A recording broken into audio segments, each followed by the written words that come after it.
My name is David Corrins, and I am the set designer of Hamilton. My first thoughts about Hamilton were to try and serve this unbelievably sweeping, epic story as simply and easily as possible. It's a pretty major challenge to depict all the different locations in the show, and really my first thought was try and serve the piece and get out of the way. There's so many incredible things happening in the show that I really just wanted to support the storytelling as best as I could. From my very first sketch, I had a feeling that there was a kind of circular movement to the design. I didn't quite know what that was, but kind of built off the dome of the Capitol. A turntable is a really great way, an effective way theatrically of sort of telling sweeping and cinematic moments on stage. I pitched to them this idea of having a double turntable because so much of the world, I think, revolves around this circular movement. This was an inspiration for me just because of the beams, the kind of half-spherical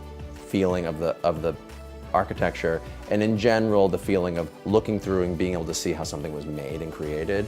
The coils of rope around, again, were indicative of and reminiscent of shipbuilding methodologies, and the framework and all of the different things that you see here are things that you would see in a boat, and that they also are the creating of a scaffolding for which the country is going to be created from. There's a lot at work there with like the joints of the wood and the way we put the set together. That entire scaffolding that you see around the set is actually built in the very same way that the ships were built at the time. And so we tried to create a space that was literally that, a building of a scaffolding that our country could be built from. We're not showing on stage the country being built, we're showing the structure that helps support the making of the country. It's a subtle detail that no one really picks up on, but between Act 1 and Act 2, between the war going on and the war ending and people coming home to New York, we actually have the walls of the set grow around 8 feet from one